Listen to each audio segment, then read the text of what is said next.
The river ran cold that December night in 1859. Ice crystals formed along the edges where water met stone, and the San Miguel whispered secrets only the wind could hear. James Sullivan stood at the riverbank, his daughter wrapped in a threadbare blanket against his chest. 8 months old. She had never cried. Not once. The midwife called it unnatural. The preacher's wife crossed herself whenever she passed, in a mining town where superstition ran deeper than silver veins. Silence in a child meant only one thing: God's curse. His boots crunched on frozen mud as he descended toward the water. Margaret lay fevered at home, too weak to stop him, too broken to care. They had no money for another doctor, no food for another mouth. And now the foreman had given him an ultimatum: get rid of the cursed child or lose his place at the mine. The baby's eyes, dark as river stones, watched him without blinking. She made no sound as he knelt and placed her on a flat boulder near the water's edge. The blanket fell away. Her small fists opened and closed in the moonlight, grasping at nothing. "Forgive me," James whispered, though he wasn't sure if he spoke to God or to her. He turned and climbed back up the bank. His footsteps quickened, then broke into a run. Behind him, the river continued its ancient song. Upstream, where the cottonwoods grew thick, Nathan Crowhunter crouched motionless. The Apache tracker had been following deer sign for 2 days, moving through Chiricahua territory with the patience of stone. But something made him pause, not a sound exactly, but the absence of one. The nightbirds had stopped singing. He moved downstream, moccasins silent on frost-brittle grass. The moon threw silver light across the water, and there, on a boulder like an altar, lay a child. Nathan had seen death in many forms. He knew the look of a body giving up its ghost. The baby's lips had turned the color of twilight. Her chest barely moved. But those eyes still held fire. He lifted her with hands that had dressed 1,000 wounds, wrapped her in his buffalo robe still warm from his body. The child's skin felt like winter bark, rough and cold. He pressed her against his chest, sharing what heat he had. The baby drew in a long, shuddering breath, her first sound in 8 months. Not a cry, but something deeper, the sound of choosing life. Nathan's camp lay 2 hours north, hidden in a canyon where cavalry patrols never ventured. His sister, Sarah Crowsong, tended the fire, grinding juniper berries for morning tea. She looked up as he entered, saw the bundle in his arms, and asked no questions. In the Apache way, some things arrived like rain, unexpected but necessary. Sarah took the child, her healer's hands already checking for fever, for damage. "She's been in the cold too long," she said in their language, "but her spirit hasn't left." "There's something else." Nathan unwrapped the blanket fully. "She makes no sound, even now, no crying." Sarah's fingers found the child's throat, pressed gently. She shook her head. "The parts are there. This silence comes from somewhere deeper." They worked through the night. Warm cloths, honey water dripped between blue lips. Sarah's voice singing the old healing songs. The baby watched everything with those dark eyes, taking in the smoke-black ceiling of the wickiup, the dance of firelight on hide walls. By dawn, color had returned to her skin. Sarah had fallen asleep sitting up, the child cradled in her arms. Nathan kept watch, thinking about the footprints he'd seen by the river work boots. Running away. The camp stirred with morning. Children peered through the entrance flap, curious about the newcomer. Elder Joseph Walking Bear arrived, leaning heavy on his stick. "You brought trouble," he said, studying the pale child. "Mixed blood draws soldiers like honey draws bears." "She was left to die," Nathan replied. "Would you have me do the same?" The old man's face creased deeper. "The reservation boundaries grow smaller each season. Every excuse they want to move us again. This child is here now." Sarah had awakened, her voice firm. "The spirits brought her to us for a reason." They argued as the sun climbed. Other families joined. voices rising and falling like wind through canyon walls. The child watched it all, silent, her small hand gripping Sarah's finger. Finally, Joseph Walking Bear raised his stick for quiet. Nathan Crowhunter brought her. Nathan Crowhunter bears the weight. If soldiers come, if trouble follows, it rests on his shoulders. Nathan nodded. The decision was made. She needs a name, Sarah said. Her spirit needs something to hold on to. They considered many names that morning. Names for her silence, for the river that gave her up, for the cold that nearly claimed her. But it was young Thomas Two Rivers who provided the answer, barely 7 winters old. He had been watching the baby catch sunlight in her fist, where it slanted through the smoke hole. Look, he said, she holds the light that comes through darkness. And so she became eyes that hold light, though Sarah would shorten it to light eyes for everyday use. The child who owned 2 names now, just as she owned 2 worlds. The seasons turned as seasons do. Light eyes grew strong on corn mash and venison broth, on Sarah's medicine and Nathan's quiet protection. She never cried, rarely smiled, but her eyes tracked everything with an intelligence that made even the skeptics pause. When she was old enough to crawl, she would sit for hours by the fire pit, arranging stones in careful patterns only she understood. Sarah taught her the healing plants by touch and smell, this one for fever, that one for wounds.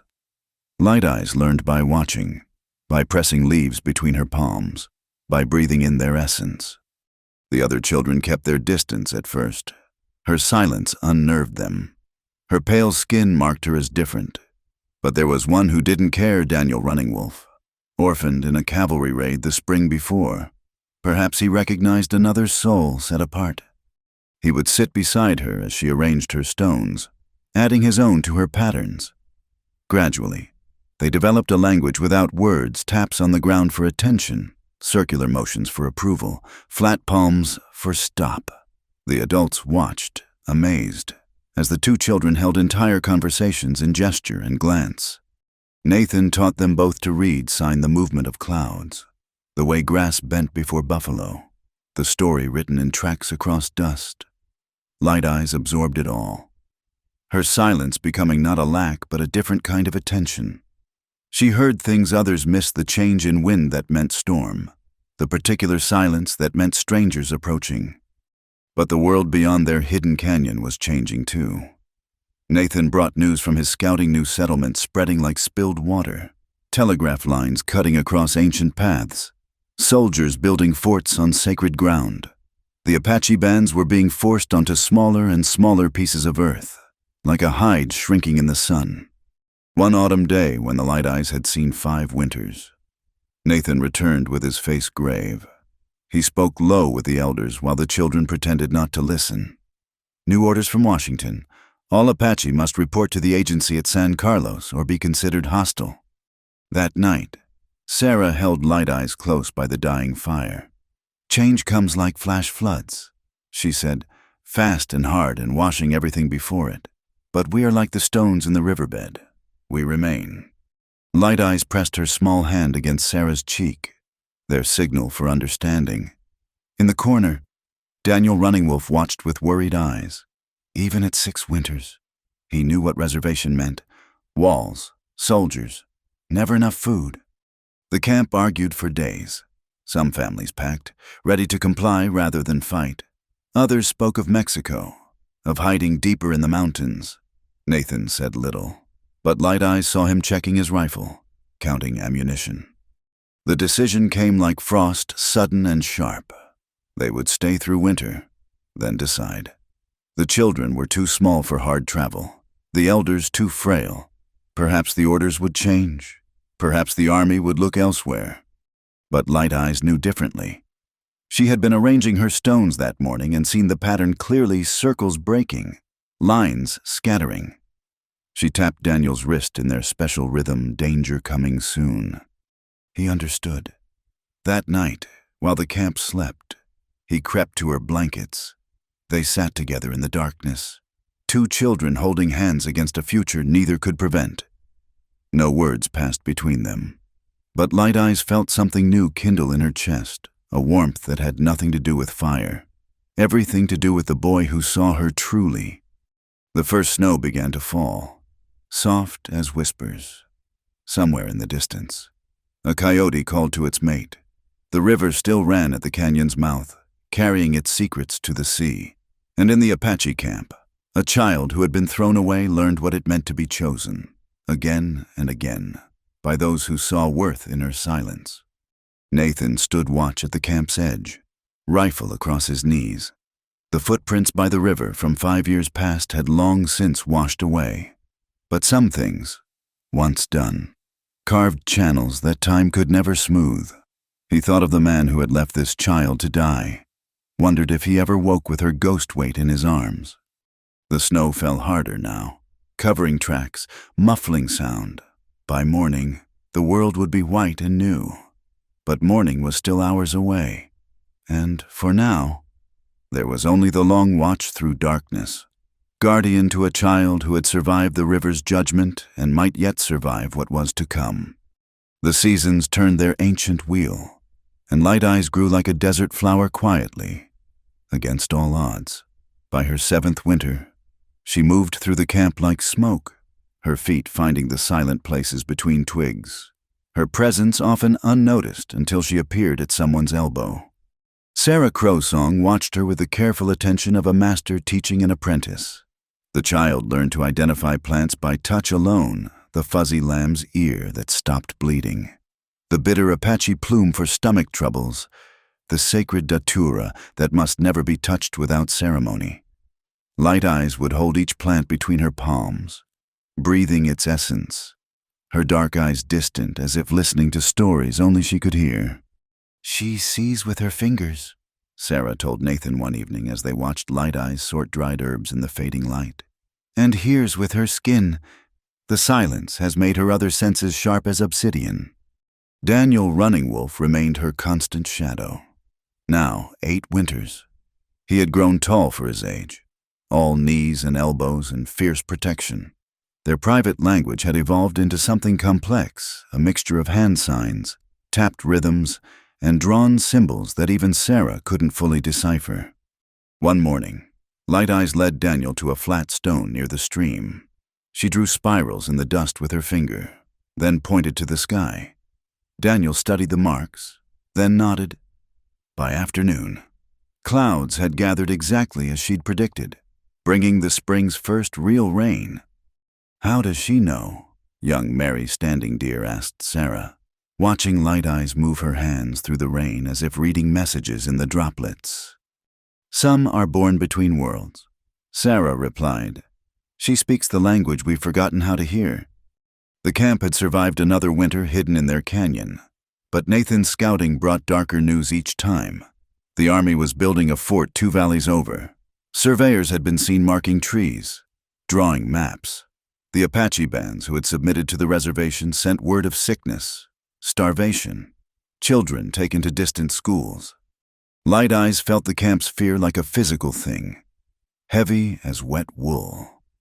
She began waking before dawn, climbing to her special place among the rocks where she could watch the eastern horizon. Daniel always found her there, and they would sit together as the world lightened, her hand finding his in the gray between night and day. It was on such a morning that she first heard it a sound like thunder, but wrong. Too regular, too metallic. She grabbed Daniel's wrist, tapped the danger pattern, then pointed east. They scrambled down to wake Nathan. The scout was already awake, had been for hours. "I hear it too," he said quietly. "Cavalry, maybe 20 horses, still miles off, but coming this way." The camp dissolved into controlled chaos. Women packed essential items, men checked weapons, children gathered the horses from their hidden pasture. They had drilled this many times, but never with soldiers so close. Light Eyes found herself lifted onto a horse behind Sarah, Daniel mounted with Nathan. As they filed out of the canyon's secret entrance, she looked back once at the only home she remembered. Her stone patterns still lay by the fire pit, unfinished conversations with the earth. They rode hard through the day, staying to rocky ground that wouldn't hold tracks. By nightfall, they had joined with two other family groups in a deeper canyon, one with multiple exits and better defensive positions. The elders held council while the children tried to sleep. Light Eyes couldn't rest. She slipped away from the blankets and found a high place where she could watch the stars. The constellation her people called the Bear had turned its nightly path, and she tried to read meaning in its movement. Daniel found her, as always. He brought a piece of fry bread saved from dinner, broke it carefully in half. They ate in companionable silence, shoulders touching. Then Light Eyes did something new. She opened her mouth and shaped a word without sound, just the form of it on her lips. Daniel leaned close, watching. She tried again, and this time he understood. "Friend," he whispered, saying aloud what she had shaped. "Yes, always." She touched her chest, then his, then made the sign for same, two fingers pressed together. He nodded solemnly. They were too young to have words for what they felt, but old enough to know it mattered. The camp stayed hidden for a moon's turning, but game grew scarce, and the horses needed better grazing. They moved again, always west and south, always watching their back trail. Light Eyes noticed how the adults had stopped talking about next season's plans, how they only spoke of getting through each day. One afternoon, as the band rested in a grove of ancient oaks, a rider approached under a white flag, not cavalry, a Mexican trader named Carlos Mendoza, who sometimes dealt with the Apache. Nathan and two others went to meet him while everyone else waited, hands near weapons. Light Eyes watched Nathan's body language change as the trader spoke, saw his shoulders tighten, his head drop. When he returned, his face looked carved from stone. "The Army has issued new orders," he told the gathered families. "Any Apache found off the reservation after next full moon will be shot. No exceptions. They're offering rewards for our capture." Silence fell like a physical weight. Mothers pulled children closer. Old Joseph Walking Bear closed his eyes as if already seeing the future written. "There's more," Nathan continued. "They have lists, names.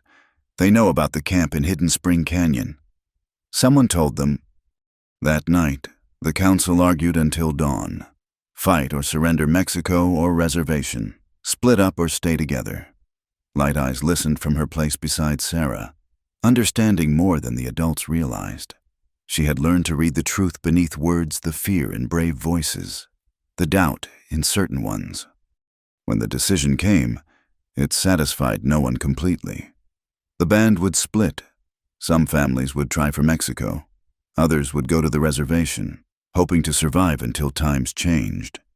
A few of the younger men spoke of joining the fighters still holding out in the mountains. "And us?" Sarah asked Nathan quietly. He looked at Light Eyes, really looked at her. 7 years old, pale skin marking her as different, silent in a world that feared the strange. On the reservation, she would be taken, sent to the schools that cut hair and forbade native tongues. In Mexico, she would be a curiosity at best, sold at worst. With the fighters, she wouldn't last a season. "I don't know," he admitted. "I truly don't know." Light Eyes stood and walked to him, placed her small hand on his weathered one. She drew a symbol in his palm, the spiral that meant returning, and pointed east. Understanding dawned in his eyes. "No," Sarah breathed. "You can't mean—" But Light Eyes was already drawing in the dust. A rectangle, a building. Across the white man's god. Stick figures, children. She looked up at them with those eyes that held too much knowledge and nodded once. They argued. Of course. Sarah wept the first time Light Eyes had ever seen her cry. Nathan paced like a caged mountain cat. But the child sat serene at the center of their storm, having seen something in the patterns that they couldn't yet understand. Daniel was the one who finally broke the deadlock. "I go where she goes," he announced with all the fierce certainty of 8 years. "If she goes to the white school, I go too." Sarah pulled him close. "Oh, my brave boy. It doesn't work that way. They would separate you. different schools for boys and girls. And they would try to make forget everything. The next days passed in preparation for partings. Families who had shared everything now divided meager possessions. Maps were drawn in dirt and memorized. Children too young to understand played at the adults' feet, and Light Eyes watched it all with eyes grown too old for her face. On the last night, the band held ceremony. They danced the old dances, sang the songs that connected them to the earth and stars. Light Eyes sat between Sarah and Daniel, her hands holding theirs, storing every moment like dried flowers pressed between stones. When the morning star rose, the band became three rivers flowing different directions. Light Eyes couldn't cry as she watched friends disappear into the landscape. She had learned young that some partings were just another kind of staying, held forever in the heart's silent rooms. Sarah had cut her hair short, dressed her in the Mexican style. They would claim to be travelers, a widow and her mute daughter seeking the mission school. It was thin protection, but better than none. As they prepared to leave, Daniel pressed something into Light Eyes' hand, a small river stone, smooth and perfect, with a natural hole worn through its center. "So you can see back to us," he whispered. "and I'll find you again, I promise." She clutched the stone and shaped another soundless word with her lips. This time, Sarah saw it too, and her breath caught. The word Light Eyes shaped was love. Then Nathan lifted her onto the horse, and they rode toward the rising sun, toward a world that had no name for what she was, carrying her silence like a seed that might, in the right soil, finally bloom into sound. The Arizona Territory of 1866 bore fresh scars from a war fought in distant places. Soldiers with hollow eyes and missing limbs drifted west, seeking fortune or forgetting. The town of Rosario had swollen like a tick on blood money new saloons, a proper jail, and talk of bringing the railroad through. In the hills above town, where the Apache still moved like shadows between valleys, Nathan Crow Hunter watched these changes through field glasses stolen from a dead surveyor. The camp had survived another year of cat and mouse with army patrols, but each season the hiding places grew fewer, the safe water sources more watched. Light Eyes, now 12, had grown tall and lean as a yearling deer. Her silence had deepened into something almost solid, a presence rather than an absence. She moved through the camp like a spirit, and even hardened warriors stepped aside when she passed, unsettled by her knowing gaze. Daniel Running Wolf had changed too. At 14, his voice cracked when he spoke, and his shoulders had begun to broaden. But his devotion to Light Eyes remained constant as the North Star. Their private language had evolved to include over 100 signs, and they could hold complete conversations across a crowded camp without anyone else understanding. It was Daniel who first spotted the brass glint in the valley sun on uniform buttons. He whistled low. The call of a canyon wren out of season. Light Eyes materialized beside him instantly, followed the line of his pointing finger. 3 soldiers, no, 4, mapping the water sources. From the look of their equipment. Light Eyes drew quick symbols in the dirt. Soldiers, water maps, danger. Daniel nodded, and they ran silent as deer back to camp. Nathan received the news with a face carved from granite. This was worse than patrols. If the army was mapping water in detail, it meant something bigger coming. He called council immediately. "They're not just pushing us to reservations anymore," said Thomas Gray Mountain, whose brother had escaped from San Carlos with terrible stories. "They're planning to control every drop of water, every game trail, make it so we can't even exist outside their fences." The arguments that night rang familiar: fight, flee, submit. But Light Eyes noticed something new in the voices. Exhaustion. Even the fierce ones sounded tired. She slipped away from the fire and climbed to her watching place. The stars told their ancient stories, but tonight she couldn't read them. The patterns had become confused, like trying to track deer through a field where 100 horses had passed. Daniel found her there. He didn't speak, just sat close enough that their shoulders touched. After a while, Light Eyes began to move her hands in the air. signing thoughts too complex for their usual language. "I see roads coming," she signed. "Iron roads that scream. Towns growing like anthills after rain. Our people scattered like seeds on hard ground." Daniel caught her hands, stilled them. "Then we adapt, become like water, flow around the rocks." She turned to look at him fully. In the starlight, his face showed the man he was becoming. Without thinking, she reached up and touched his cheek the first time she had ever initiated such contact. He went very still, barely breathing. Lightning flashed between them. Though the sky was clear, Light Eyes pulled her hand back, but Daniel caught it, pressed it to his chest where his heart hammered like a grouse in spring. They stayed that way, frozen in a moment that changed everything and nothing, until Sarah's call brought them back to the world. The next morning brought riders from the north. Fort Whipple was expanding. The cavalry had new repeating rifles. And worse, they'd hired Apache scouts from other bands, enemies of the Chiricahua, to track the holdouts. "Brother hunting brother," Joseph Walking Bear spat. "This is how they'll finish us, turn us against ourselves." Over the following weeks, the band moved constantly. Light Eyes noticed how the horses grew thin, how the children stopped playing their noisy games. She worked beside Sarah, gathering what medicines they could find, knowing they might need them soon. One dawn, she woke to wrongness in the air. The birds were silent. The horses stamped nervously. She grabbed Daniel's arm, signed frantically, "Danger close, now run." The attack came from 3 sides.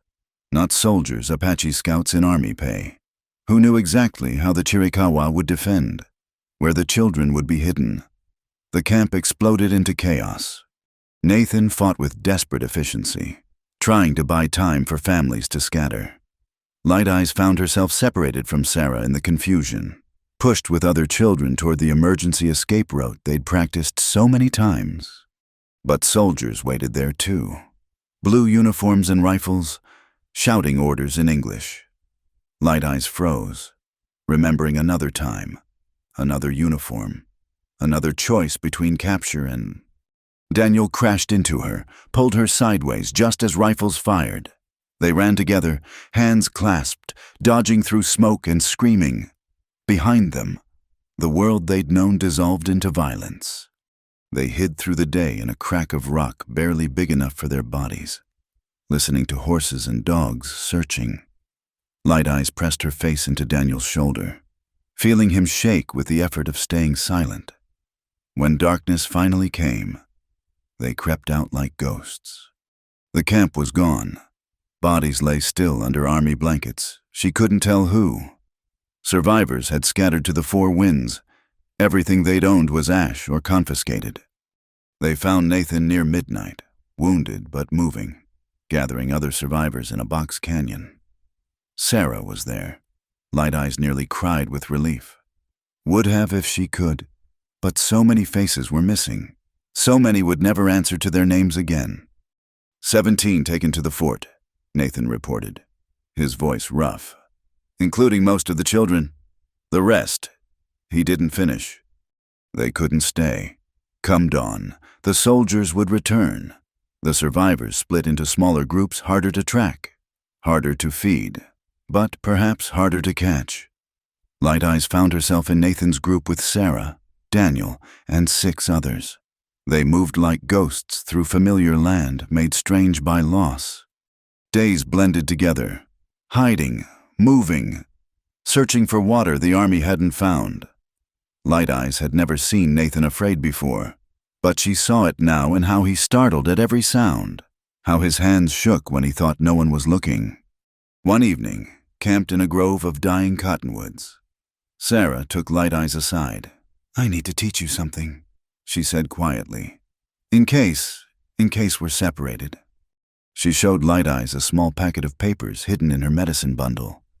"These say you're my daughter, Maria Santos, born in Tucson, Catholic. Your father died in the war." She made Light Eyes memorize every detail.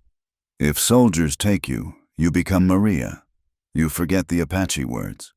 You pray to their God. You survive." Light Eyes signed frantically, "Not leave you, not forget!" Sarah caught her hands. "Sometimes remembering is how we forget to survive.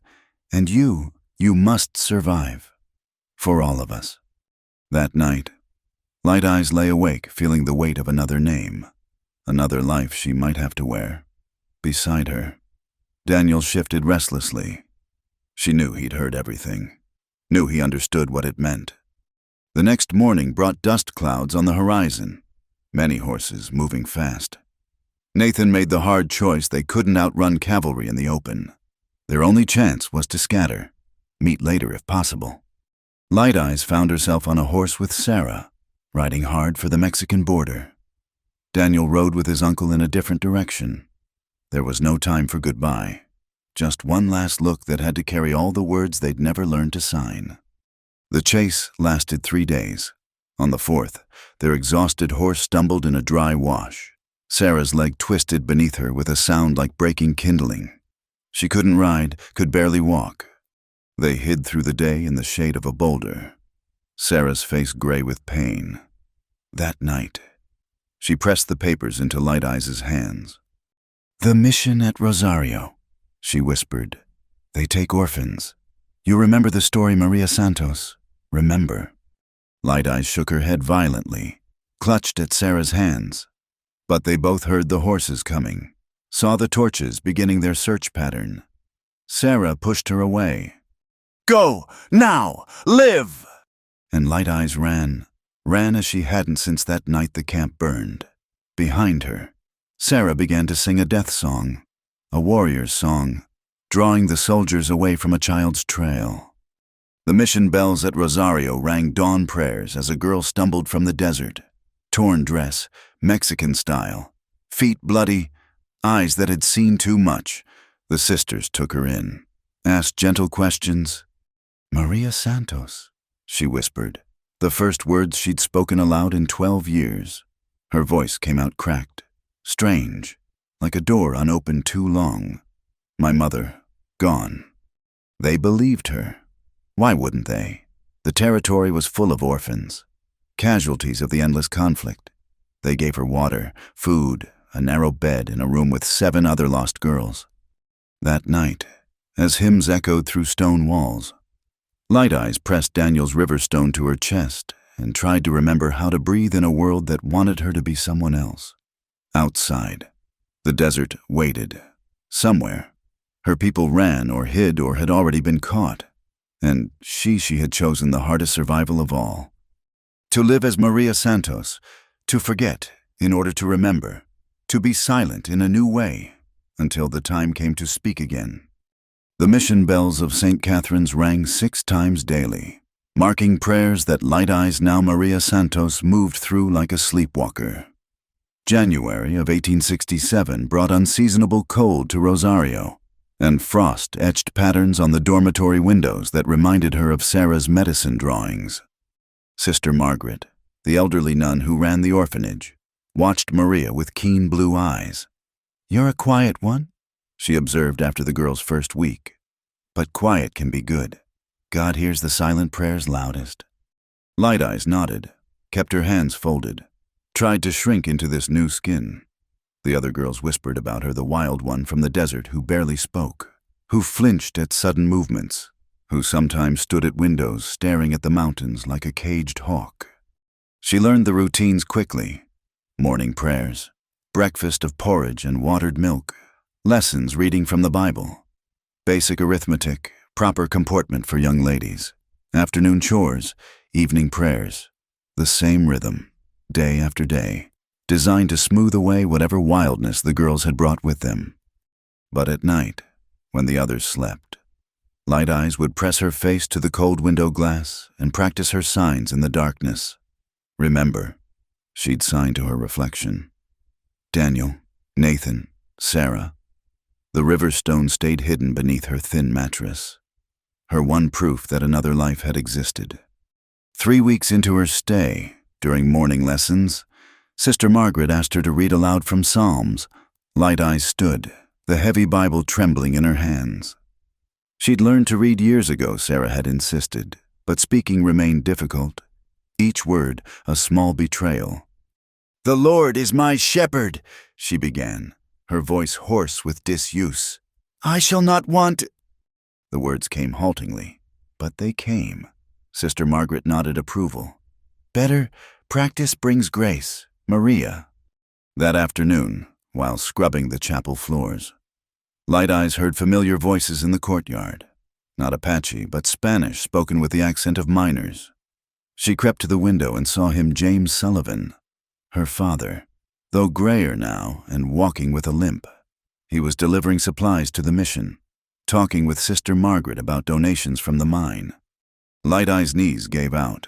She sat hard on the wet floor, her heart hammering so loud she was sure everyone would hear. After 9 years, the man who'd left her to die stood 20 feet away, close enough that she could see the new lines around his eyes. "Maria, are you ill?" Sister Catherine found her there, pale and shaking. The lye fumes," Light Eyes managed. "Need air." She was excused to the garden, where she vomited behind the rose bushes until nothing remained but bile and rage. When she finally straightened, James Sullivan's wagon was already disappearing down the road. That night, she made her decision. She would learn to be Maria Santos so completely that even she might forget Light Eyes had existed. It was the only way to survive in this place where her past could walk through the door any day. She threw herself into the lessons. Her reading improved rapidly. She'd always been quick to learn. Her speech smoothed out, though she kept it spare, answering questions with the minimum required words. She learned to move like the Mexican girls, to cross herself properly, to keep her eyes downcast when men visited the mission. Spring arrived with the smell of orange blossoms. The older girls were taught practical skills, sewing, cooking, tending sick. Light Eyes discovered she had clever fingers for needlework, could make tiny, perfect stitches that even Sister Margaret praised. It was like beadwork, she realized, just with different materials. One morning in April, a well-dressed couple arrived in a polished carriage. Robert and Catherine Morrison from Tucson, prosperous merchants seeking a daughter to raise. They interviewed several girls, but their eyes kept returning to Maria, quiet in the corner with her sewing. "She's very composed." "Mrs." Morrison observed. "How long has she been here?" 3 months, Sister Margaret replied. "A good girl, hard-working, perhaps a bit too quiet, but given what she's endured." Light Eyes felt their gaze like hands on her skin. She kept her breathing steady, her stitches even. Inside, her mind raced. Leaving might mean safety from discovery, but it also meant going further from any chance of finding her people again. "We'll take her, Mr. Morrison decided. "If she's willing." They asked her privately, these strangers who smelled of soap and money. Light Eyes looked at their soft hands, their kind but foreign faces, and nodded. Maria Santos would be grateful for such an opportunity. The leaving came quickly. A trunk with the new clothes, proper dresses that felt like cages after years in simple shifts, a Bible with her new name written inside, promises to write to the sisters, and then the long ride to Tucson, watching the mountains recede until they looked like distant dreams. The Morrison house stood 2 stories tall on Main Street, with glass windows and carpets that swallowed footsteps. Light Eyes had her own room, impossible luxury, with a bed that felt too soft and a mirror that showed a stranger's face. Mrs. Morrison proved patient but persistent. "You must learn to speak up, Maria dear. In society, a woman's conversation is her currency." So, Light Eyes learned another performance: how to pour tea without spilling, how to make polite observations about weather, how to smile when she felt like screaming. The Morrisons were kind, she couldn't fault them there. They wanted so badly to shape her into the daughter they'd never had. Mr. Morrison ran a general store, and sometimes Light Eyes helped with inventory. She liked the quiet work of counting and recording, bringing order to chaos. Numbers didn't require conversation. One day in late summer, while cataloging a shipment of mining supplies, she heard a familiar name. A customer was talking about hiring Apache scouts for the army. Mentioned someone called Nathan Crow Hunter who'd been captured but escaped from the prison at Fort Grant. Light Eyes' hand froze over the ledger. Alive. Nathan was alive. Savages. The customer spat.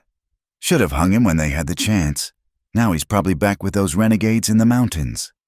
She forced herself to keep writing, though the numbers blurred.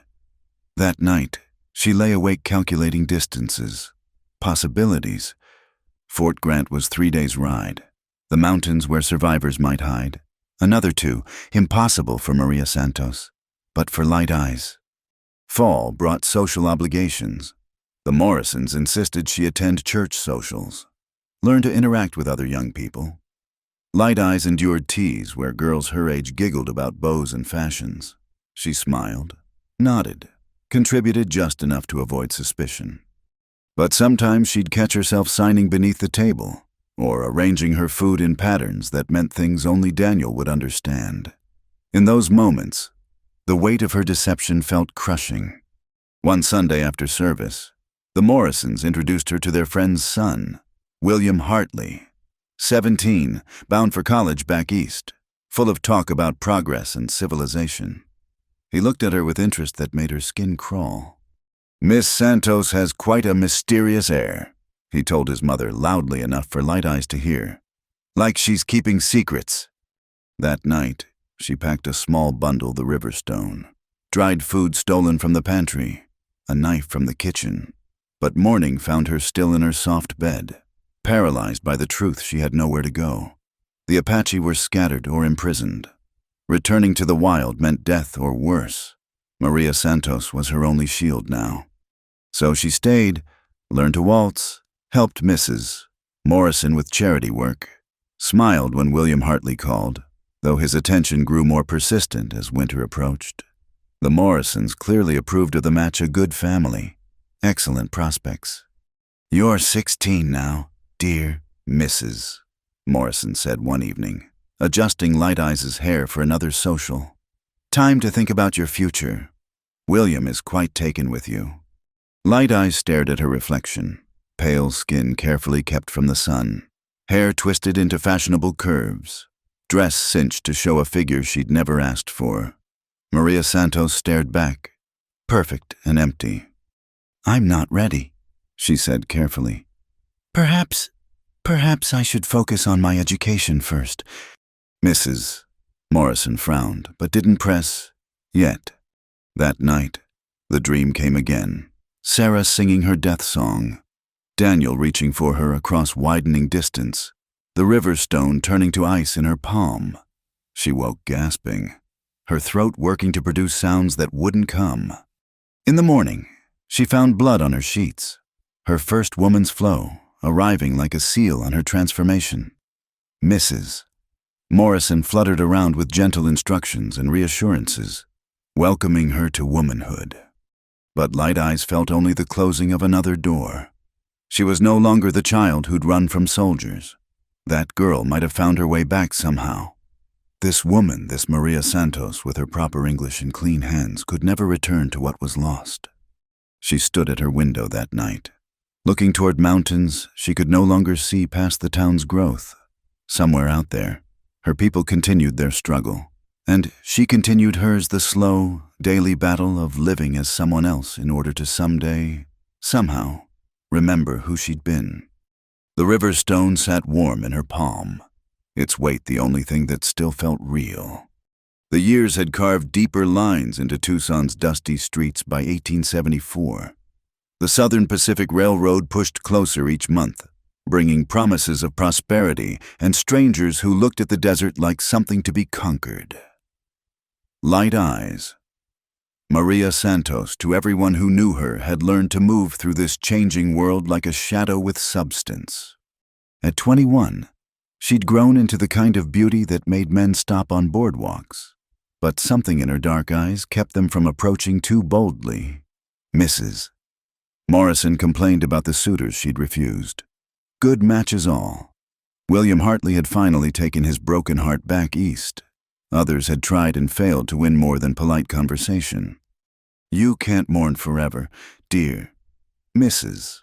Morrison said one evening, Assuming grief for her fictional dead parents explained everything. Life must go on. Light Eyes nodded, continued entering figures in the store's ledger. She'd taken over most of the bookkeeping, her quick mind and careful hand perfect for the work. Numbers didn't lie or demand she be someone else. The bell above the door chimed late one Thursday afternoon. Light Eyes looked up from her accounts to see a man silhouetted against the harsh light, gray-haired, stoop-shouldered, wearing the rough clothes of a miner past his prime. He removed his hat as he entered, and the world tilted. James Sullivan, her father. She gripped the edge of the counter, forced her breathing steady. He didn't look her way, just moved toward the mining supplies with the careful gait of someone whose body had paid for every ounce of silver pulled from the earth. "Help you, mister." Morrison emerged from the back room. "Need black powder, fuses, the usual." Sullivan's voice had roughened, like stones grinding. "Put it on the Esperanza account." Light Eyes kept her head down, pen moving mechanically across paper. But she felt him notice her, felt his gaze like cold mountain water. "New bookkeeper?" he asked Morrison. "My daughter, Maria, adopted her 7 years back from St. Catherine's." Sullivan stepped closer. Light Eyes raised her eyes slowly, met his gaze with all the emptiness she'd cultivated. Nothing. She gave him nothing. "St. Catherine's," he repeated slowly. "Good. Good work they do there, taking in the lost ones." His hand shook slightly as he signed the receipt she pushed across the counter. Their fingers almost touched.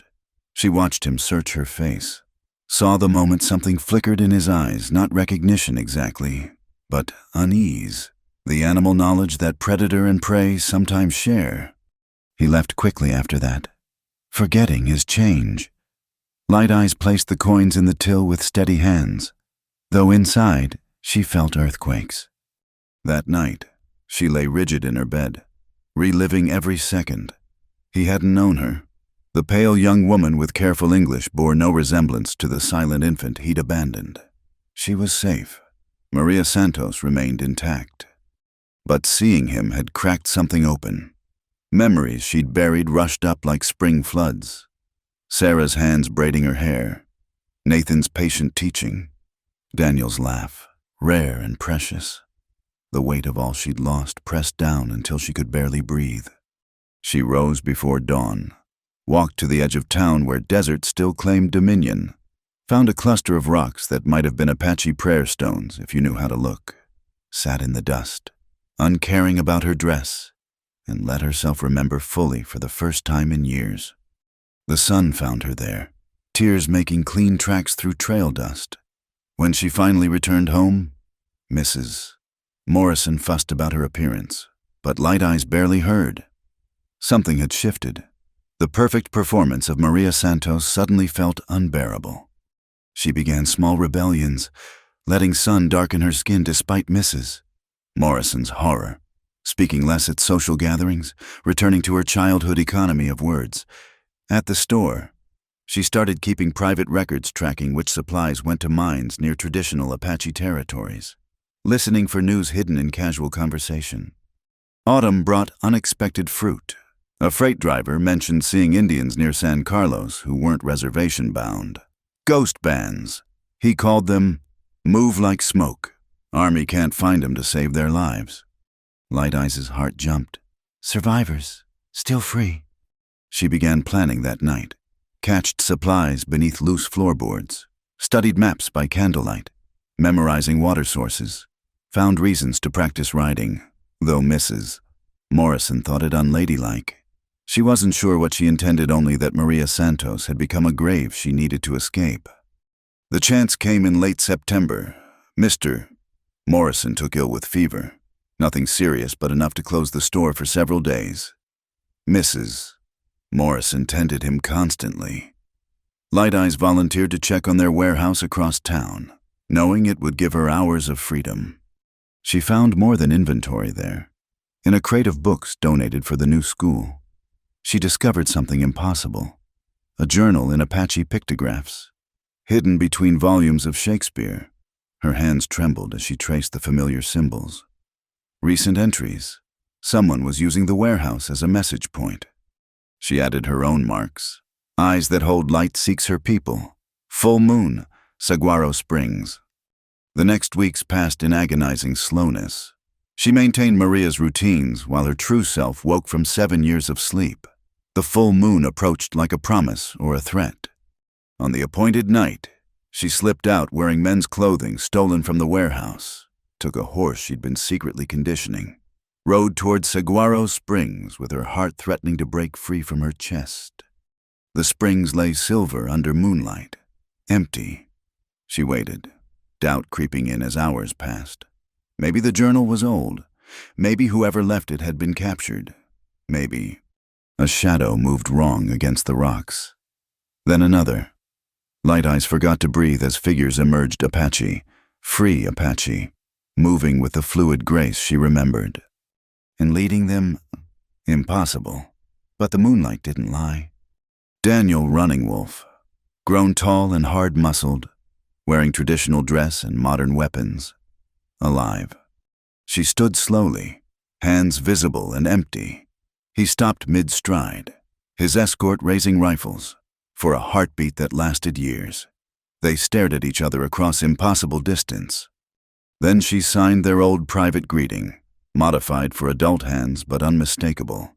His face transformed, wonder replacing wariness. He covered the space between them in long strides, stopped just short of touching. "They said you were dead," he whispered in Apache, the language flowing over her like home. "Said the sisters sent you to a white school back east. Said you forgot us." "Never forgot," she managed, her throat tight. "Became someone else to survive, but never forgot." His hand rose slowly, touched her cheek with infinite care, as if she might dissolve. She leaned into the touch, closed her eyes, let herself feel the earthquake of coming home. "Nathan?" she asked. "Alive, leading one of the bands."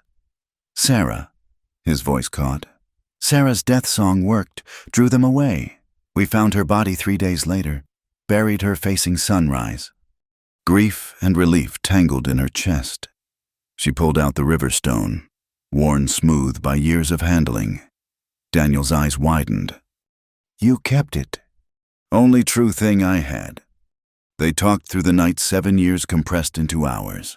The scattered bands surviving in Mexico and hidden canyons. The children taken to boarding schools, some escaped, some lost forever. The slow guerrilla war that might last forever or end tomorrow. "Come with us," Daniel urged as dawn approached. "We need healers. Sarah taught you." "I can't." The words tasted like ashes. "They know Maria Santos. If she disappears, they'll search. Maybe find you through me, but—" She paused, plan forming. "The warehouse. I can leave supplies, information. Be your eyes in the white world." He nodded slowly, understanding the logic while hating it. They arranged signals, drop points, codes, professional planning with personal pain underneath. As they prepared to part, Daniel caught her hands. "That first dawn when you shaped love, did you mean it?" "Every day since," she admitted, "even when I couldn't remember my own name." He kissed her then, soft and fierce at once, pulled back, pressed something into her palm, a silver ring, Apache made, for when this war ends, when you can be yourself again. She watched him disappear into the desert with his band, taking part of her soul, but not all, not anymore. Light Eyes rode back to become Maria Santos one more time, but now the performance had purpose. She was no longer hiding, she was hunting, and somewhere in the distance, her people moved like smoke through canyons, carrying freedom in their footsteps and her heart in their keeping. The bells of St. Catherine's rang morning prayers as she slipped back into her cage, the silver ring hidden beside the river stone, both promises, both truths, both waiting for the world to change. The train to San Carlos wheezed black smoke against the February sky of 1877. Light Eyes sat rigid on the hard wooden seat. Mrs. Morrison's letter of introduction clutched in her gloved hands. The lie had come easily, a charitable mission to teach letters to the Indian children, organized by the church ladies, Mrs. Morrison had been proud, even as she fretted about her adopted daughter traveling to such a dangerous place. Through the dusty window, Light Eyes watched the landscape change from desert town to raw wilderness. Each mile carried her closer to what remained of her past. Daniel's messages over the past months had been sparse, but clear Sarah Crow's song lay dying at San Carlos, asking for the child she'd raised. The reservation sprawled like an open wound across the valley. Canvas tents and rough shelters clustered without pattern. Soldiers manned the entrance, checking papers with bored hostility. Light Eyes presented her documents, played the part of the nervous missionary teacher. "Ladies' quarters are that way," a sergeant pointed. "Don't wander. These Indians look tame, but you never know." She nodded meekly, gathered her skirts, walked where directed, but her eyes were mapping everything: guard rotations, weak points in fencing, which areas had the heaviest surveillance. Finding Sarah took careful asking. Many Apache wouldn't talk to a white woman, turned their faces away, but finally, a young mother pointed toward the far edge of camp, where the sickest were kept. The shelter was barely that canvas stretched over bent wood, cold wind whistling through gaps. Light Eyes ducked inside, let her eyes adjust to dimness, and forgot how to breathe. Sarah lay on a thin blanket, wasted to bone and will, but her eyes still held that sharp awareness that had seen through Light Eyes' silence all those years ago. "I knew you would come," Sarah whispered in Apache. "Saw it in the smoke patterns." Light Eyes dropped to her knees beside the pallet, took Sarah's hand in both of hers. The skin felt like paper, ready to tear. "Mother of my heart," she managed through tears. "I'm here." Sarah studied her face, seeing past Maria Santos to the child beneath. "You learned to wear their world like a dress. Good. Survival takes many shapes." They had 3 days. Light Eyes spent every possible moment at Sarah's side, leaving only when soldiers grew suspicious. She brought water, the few medicines she could find, but mostly she brought presents. They spoke in whispers of the old days, of plants and their properties, of the scattered ones still free. "Daniel," Sarah said on the second night, "he carries you like a ghost, refuses all the young women who smile at him." "He found me," Light Eyes admitted. "We meet when we can, but this war will end.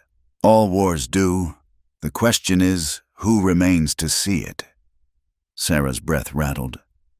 "In my bundle when I'm gone, there are things for you." The third dawn came pale and cold. Sarah's breathing had changed in the night, spaces between growing longer. Light Eyes held her hand, hummed the old songs low enough that guards wouldn't hear. "One more teaching," Sarah whispered. "The hardest one. Sometimes holding on is letting go. Sometimes love means becoming what you must to protect what matters. You think you betrayed us by becoming white, but you became our arrow, shot into their world. Remember that." She died as the sun touched the tent wall, peacefully, her last breath like wind through sage. Light Eyes closed her eyes, arranged her hands properly, then sat back on her heels and keened silently. The grief too large for sound. The authorities came quickly, alerted by other women who'd heard death arrive. They took the body for burial in the reservation cemetery. No ceremony allowed. Light Eyes was permitted to collect Sarah's few possessions: a worn blanket, a wooden cup, a small bundle wrapped in faded cloth. Back in her quarters, she opened the bundle with shaking hands. Inside Nathan's hunting knife, the one he'd carried since boyhood, a braid of sweet grass, somehow still fragrant. A smaller pouch containing dried herbs. She recognized the mixture Sarah used for clarity of sight, and at the bottom, a piece of paper covered in Sarah's careful writing, not in Apache symbols but in English. "For the one who holds light in darkness, you are the daughter of my choosing. In the wolf moon, when the snow speaks truth, remember the high places. Your true name lives there. Light Eyes read it 3 times before understanding. Coordinates, hidden in metaphor. Sarah had left her a map. She stayed another week, establishing her teaching credentials, making connections that might prove useful. Several Apache women began to trust her, especially when she showed knowledge of traditional medicines. One whispered about fighters still holding out in the Dragoon Mountains. Another mentioned seeing Daniel Running Wolf bringing supplies to hidden families. The night before her departure, she dreamed of water. Not the violent river of her abandonment, but a clear spring bubbling up through rock, forming pools that reflected sky. She woke knowing what she had to do. The return journey to Tucson passed in a haze. Mrs. Morrison fussed over her thinness, her sun-darkened skin, the strange distance in her eyes. Mr. Morrison praised her charitable work. The store, the house, the social routines, all of it felt like a play she was watching from very far away. She began her preparations immediately.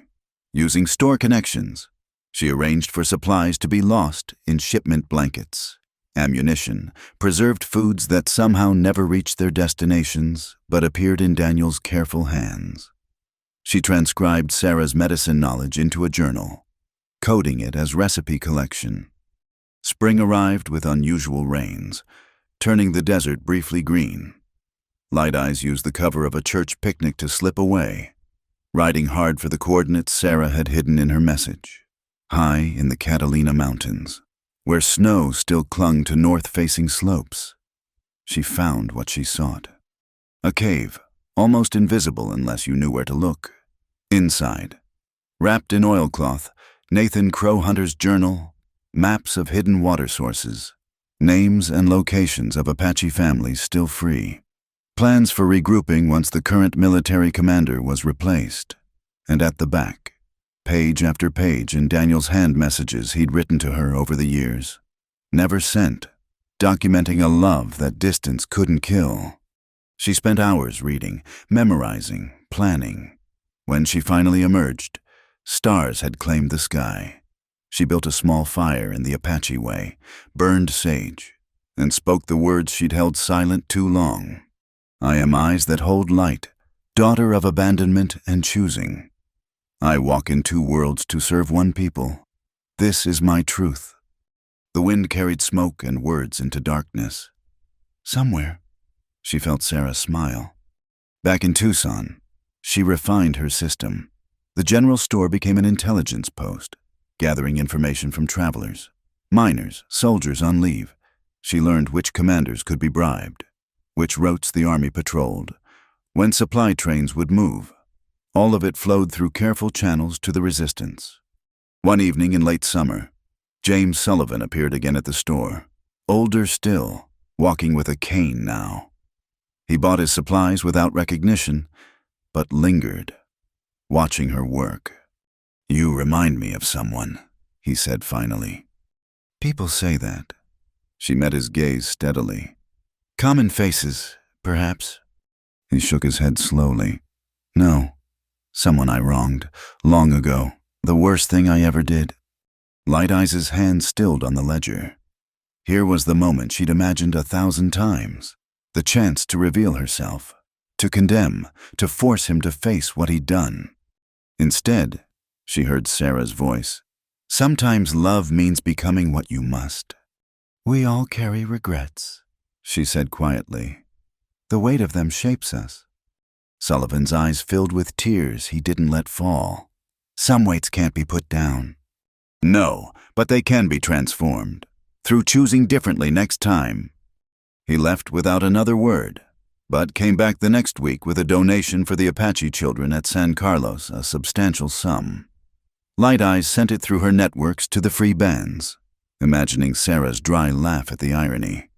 As autumn painted the mountains gold, a message came through channels that stopped her heart. Daniel had been shot in a skirmish, badly wounded but alive. Hidden with a family in the mountains. Needed medical attention beyond what they could provide. Light Eyes made her choice in seconds. Told the Morrisons she'd received word of a cousin ill in Phoenix. Packed carefully medicines, supplies, everything that mattered. left a letter to be opened in 3 days, explaining nothing and everything. Under the harvest moon, she shed Maria Santos like an old skin, changed to trail clothes, bound up her hair, became what she'd always been beneath the performance. The horse knew the way by now, had made this journey in secret many times. She found them by dawn light, a family of 6, grandfather to infant, gathered around a still form by a hidden spring. Daniel, fevered and pale, a bullet wound in his shoulder gone bad with infection. No time for reunion speeches. She went to work with Sarah's teachings and modern knowledge combined, cleaning the wound, applying poultices, fighting death with stubborn skill. The family helped, recognized her despite the years, called her by her true name. 3 days, 3 nights, fever-breaking and returning. Daniel's eyes finding hers in moments of clarity, his hand seeking hers in delirium. She poured all of herself into keeping him anchored to life. On the 4th dawn, he woke clear-eyed and present, weak. But his first word was her name, not Maria, but the Apache sounds that meant light through darkness. "You came," he whispered. "Always," she answered. "Just sometimes the path is longer." She stayed until he could travel, then helped move the family to a safer location. As they prepared to part again, him to Mexico with the others, her to maintain her cover a little longer, he caught her hand. "How many more times must we say goodbye?" She pressed the silver ring, worn on a chain around her neck, to her lips, then signed in their old language, "Each goodbye brings the last hello closer." He smiled at that, the expression transforming his weathered face into the boy she'd loved. "Then I'll wait, however long." Light Eyes rode back toward the life that no longer fit, knowing it wouldn't hold her much longer. The war was changing. The world was changing. And she had work yet to do. But someday soon, Eyes That Hold Light would watch a last sunset as Maria Santos and greet the dawn as herself. The river stone in her pocket had worn smooth as water, patient as time itself. Like her, like them, like the love that survived abandonment, imprisonment, and years of careful lies to circle back to truth. In the distance, church bells rang the hour. She turned her horse toward their sound, carrying secrets like seeds, ready to bloom when the season finally turned. The bells of St. Catherine's had aged, their bronze voices cracked with decades of calling the faithful. Light Eyes stood before the heavy wooden doors on a March morning in 1878, no longer the scared girl who'd stumbled from the desert, but a woman who'd learned to walk between worlds. Sister Margaret answered her knock, older now, white hair escaping her wimple. Recognition dawned slowly in those sharp blue eyes. "Maria Santos," she breathed. "We heard you disappeared. Your adoptive parents are well. I've written to them." Light Eyes kept her voice level. "I've come to speak with you about the children." They sat in the same stark office where Light Eyes had first learned to be someone else.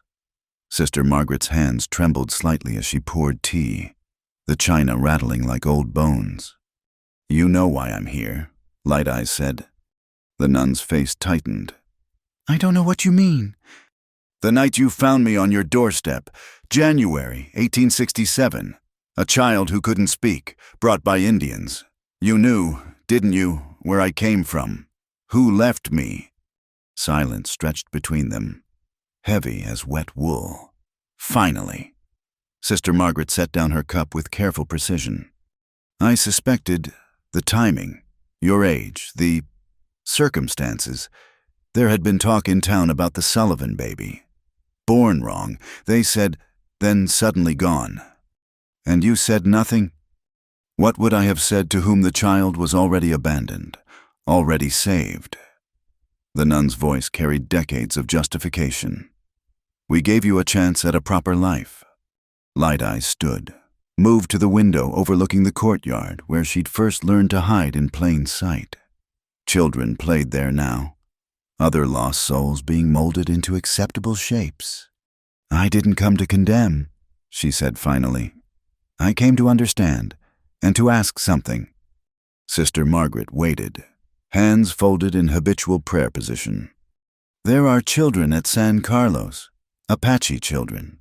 They're being taken to boarding schools, having their names stolen, their hair cut, their languages beaten out of them. Light Eyes turned back. Some die from grief, others from disease. All of them suffer.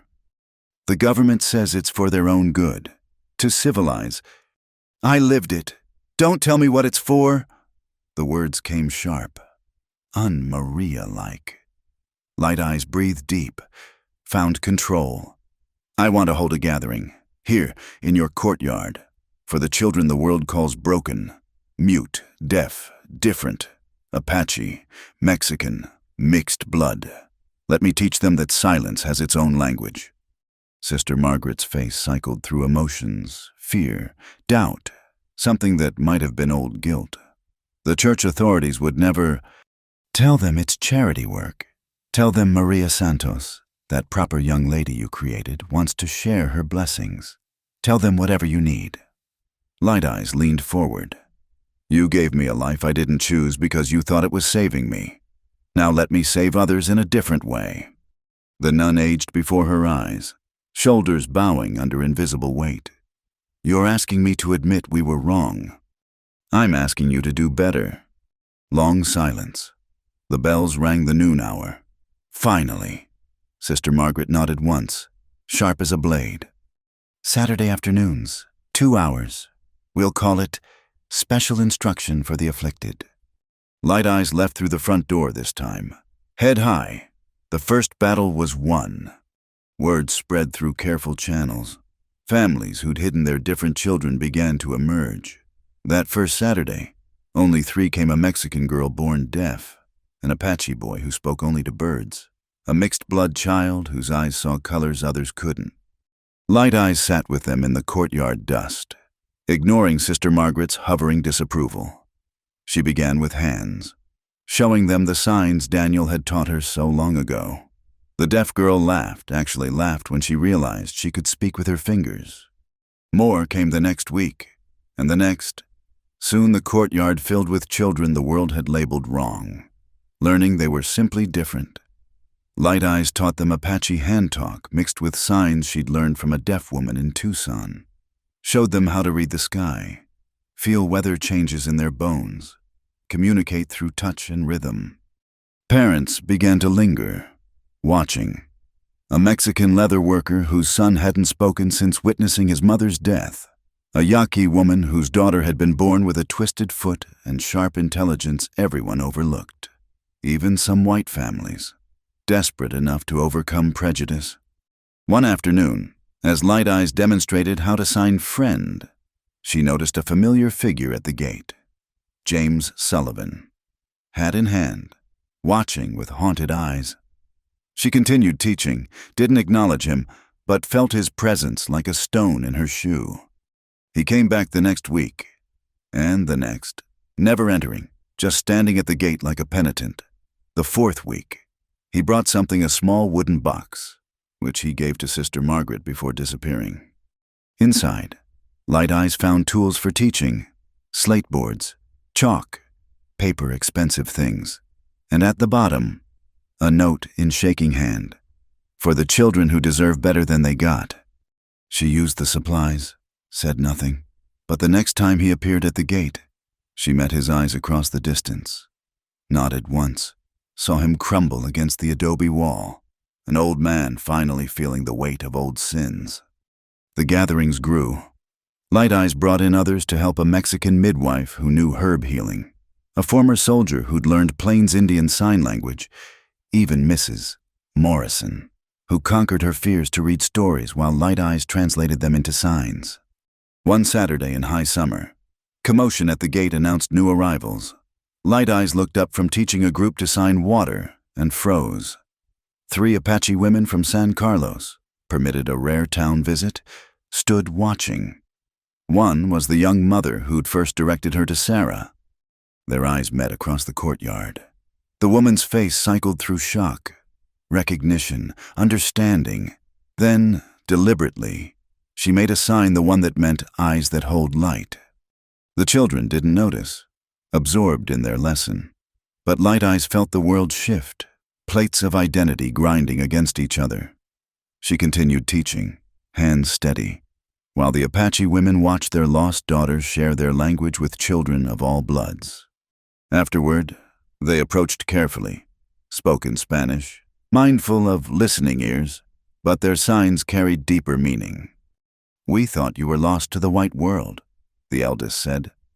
I am, but not forever." Light Eyes signed quickly. Daniel, alive. Mexico, plans. Saw understanding bloom in their faces. "Teach our children too," the young mother said. "Before they're taken to the schools, give them something to hold on to." And so the secret expanded. Apache children learned alongside Mexican and white, all of them bound by difference, by silence that spoke. Light Eyes taught them strength disguised as submission, resistance that looked like cooperation, how to keep their true selves alive inside whatever shapes the world forced on them. Sister Margaret watched it all with increasing unease. One evening, she cornered Light Eyes after the gathering. "This isn't what we agreed.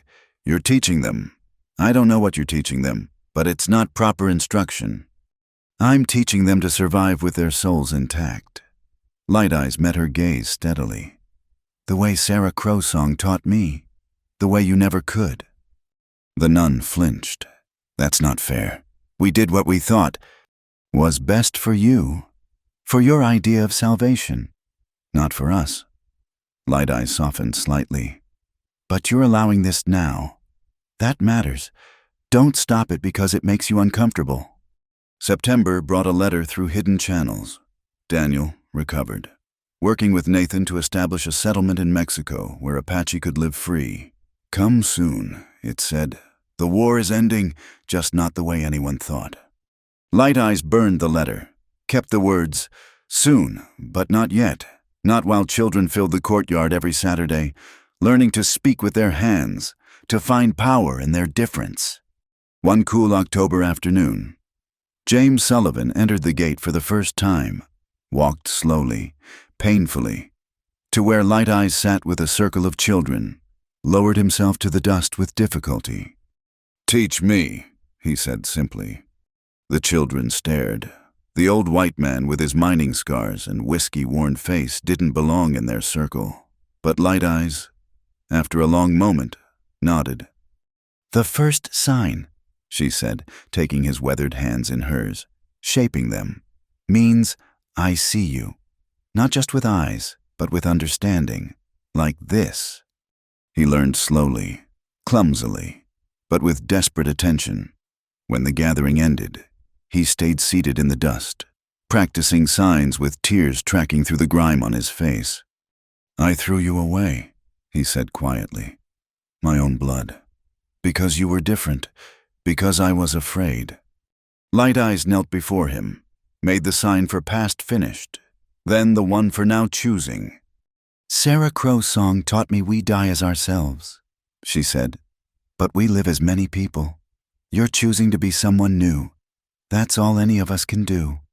He nodded, unable to speak, rose with difficulty, walked away still practicing the sign for "I see you" with shaking hands. That night, Light Eyes stood in her room, no longer the Morrisons, but a small adobe she rented near the mission, and knew the time approached. The children had their language, their community, their strength. The seeds were planted deep enough to grow without her constant tending. Through her window, the mountains called with Daniel's voice. Soon, they promised. Soon, the choosing would end, and she could finally be only herself. But first, one more gift to give, one more circle to close. She lit a candle, took out paper, began to write. Instructions for the teachers who would continue the work, stories for the children to remember, and at the bottom, in careful Apache symbols hidden within decorative borders, a map. For any who might need to find the free settlement in Mexico, for any who chose the harder path of being fully themselves. The bells of St. Catherine's rang Compline as she finished. Tomorrow, another gathering. Next month, perhaps another. But someday soon, someday very soon, eyes that hold light would teach her last lesson in this courtyard and walk free into the desert. carrying nothing but truth. The river stone sat on her desk, patient as always. Beside it, Daniel's ring caught candlelight. Between them, a new thing, a braid of sweetgrass from one of the Apache mothers. Blessing for the journey ahead. She blew out the candle, lay down to sleep, dreamed of water running clear over stones, washing away false names like dust, revealing what had always been beneath. The spring of 1879 brought unseasonable rains to the Arizona territory, turning the desert briefly green with promise. Light Eyes stood at the edge of the Salt River, watching the water run high and muddy, remembering another river, another life, another choosing. Behind her, the teaching camp hummed with activity. What had begun in St. Catherine's courtyard had grown into something larger, a collection of canvas tents and brush shelters where different peoples came together to learn. Not just hand talk now, but reading, writing, traditional medicines, survival skills that transcended any one culture. Maria Young Thomas Birdsong ran up, one of her first students, now 12 and fierce with knowledge. Riders coming, 3 of them. Light Eyes shaded her eyes, studying the approaching dust. Not soldiers, they moved too carefully, too aware of the land. Her heart jumped as she recognized the lead rider's posture, the way he sat his horse like part of the animal. Daniel Running Wolf, and with him, impossibly, Nathan Crow Hunter. She stood rooted as they dismounted, aware of the children and families watching. Daniel had aged well. The boy's sharp angles weathered into a man's strength. Nathan carried more gray in his hair, but moved with the same fluid economy. "We've come with an offer," Nathan said formally, but his eyes were warm. "From the settlement in Mexico, we need teachers, people who can bridge worlds." They talked through the night, plans and possibilities. The Mexican government, eager for buffers against Apache raids, had granted land rights to a mixed community. Apache, Mexican, even some sympathetic whites, building something new from the ashes of the old. "It's not the old ways," Daniel admitted, sitting close enough that their shoulders touched. "But it's freedom. Children can learn both languages without punishment. Families can practice traditions without hiding. We're calling it Dos Mundos, 2 worlds." Light Eyes felt the pull like physical force, to live openly, to be herself without masks, to wake beside Daniel without the weight of separate lives. "But I need 3 months," she said, "to finish what I've started here, to make sure the teaching continues, to close my accounts properly." Nathan nodded. Daniel's jaw tightened, but he understood. They'd waited this long. "There's one more thing," Nathan said carefully. "Your father, James Sullivan. He's been asking about you through channels. Says he has something that belongs to you." Light Eyes felt the old ice form in her chest. "He has nothing of mine?" "Maybe not, but he's dying. Lungs finally giving out from all that mine dust. He's at the sanatorium outside Phoenix." She said nothing, but that night she dreamed of water closing over her infant head, of hands letting go, of choices made in darkness that echo through years. A week later, she found herself on the road to Phoenix, dust and memory swirling together. The sanatorium sprawled white and stark against red rocks, full of people breathing their last in dry air. James Sullivan lay propped on a narrow bed, each breath a battle. He'd shrunk into himself, skin like old paper over sharp bones, but his eyes, when they found hers, were terribly clear. "Knew you'd come," he wheezed. "Stubborn, like your mother." "You have something for me." She kept her voice neutral. "Professional." He gestured weakly toward a bag beneath the bed. Inside, Light Eyes found unexpected treasure, her mother's things. Margaret Sullivan's jewelry, letters, a photograph she'd never seen, and at the bottom, wrapped in faded calico, a leather journal. "She wrote to you," James managed between coughing fits. "Before you were born, after, even after I—" He couldn't finish. Light Eyes opened the journal with trembling hands. Her mother's voice spilled from the pages hopes for her unborn child. Joy at first movements, despair at the birth silence that marked her different, rage at James's decision, grief that hollowed out remaining years. "She never forgave me," James said. "Died cursing my name, and she was right." More coughing, blood on the handkerchief. "I found the journal after, kept it, kept running from it. But you need to know she fought for you, begged, threatened, tried to follow. I held her back, told her you were already gone. Lied." Light Eyes read her mother's words through blurring vision. Margaret Sullivan had been 17, frightened, but fierce in her love. She'd named her baby Elizabeth, after her grandmother. She'd felt her daughter's intelligence in those watchful eyes. Known the silence meant difference, not deficiency. "Can't ask forgiveness," James continued. "No forgiveness for what I did, but wanted you to know you were loved. Are loved. She never stopped loving you, even when I killed that love with my cowardice." Light Eyes closed the journal, looked at this dying man who'd shaped her life through abandonment, felt rage and pity war in her chest, remembered Sarah's words about choosing, always choosing. "I forgive you," she said quietly.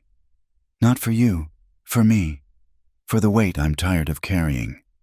He wept then, ugly gasping sobs that brought nurses running.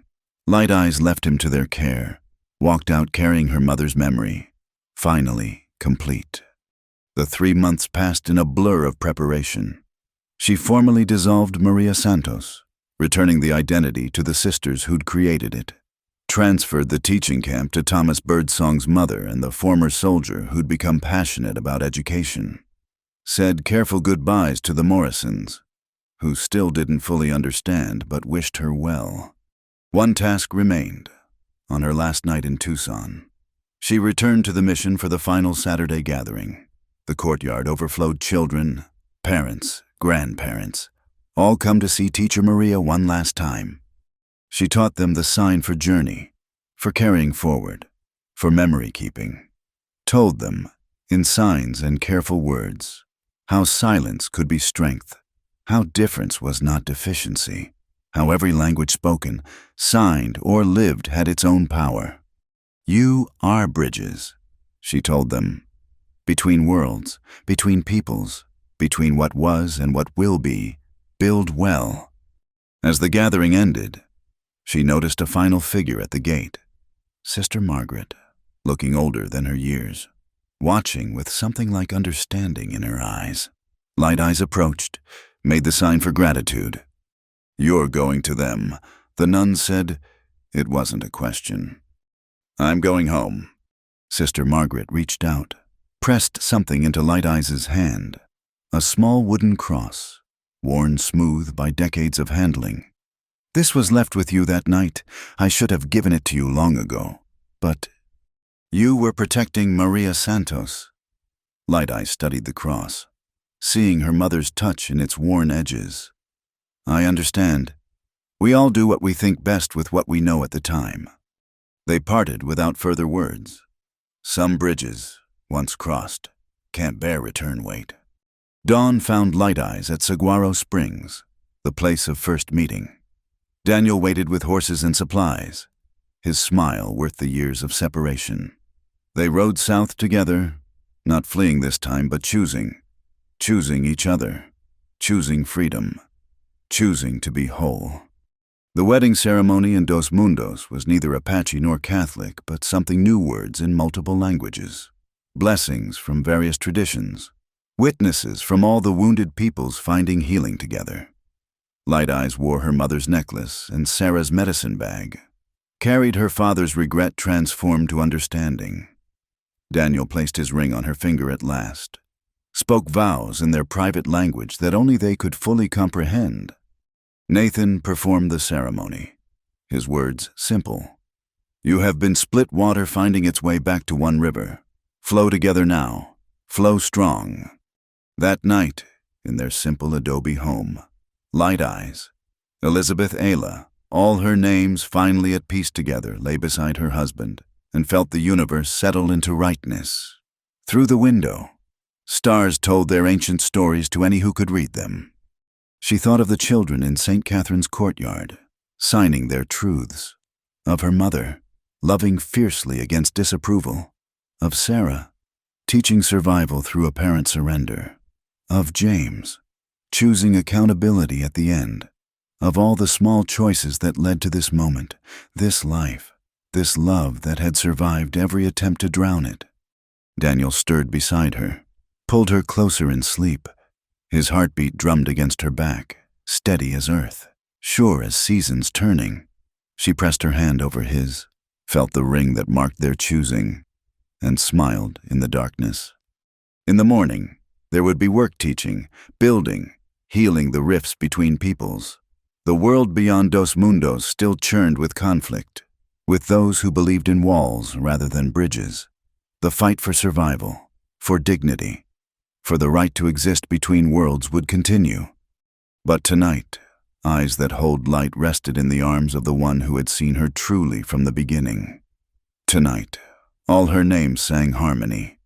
Tonight, the river ran clear and strong, carrying forward all who chose to trust its current. The stone from her childhood sat on the windowsill, polished by years of handling but unchanged at its core. Like her, like them, like love itself, patient, enduring, worth every mile of the journey home. In the distance, coyotes sang to the rising moon. The desert breathed its ancient rhythms, and in a small adobe house where two worlds met and made peace, a woman who had been thrown away and lifted up, silenced and given voice, lost and found, finally allowed herself the luxury of belonging completely. The river of story flowed on, carrying their love forward into whatever battles and blessings waited. But here, now, in this moment between heartbeats, all was well, all was chosen, all was home. Thank you for listening to this story. I'd love to know where you're enjoying this tale. Are you listening during your commute? Relaxing at home? Or perhaps on a long drive? Please subscribe to From Wild West channel and share your thoughts in the comments below. Let's connect over these stories of the American frontier.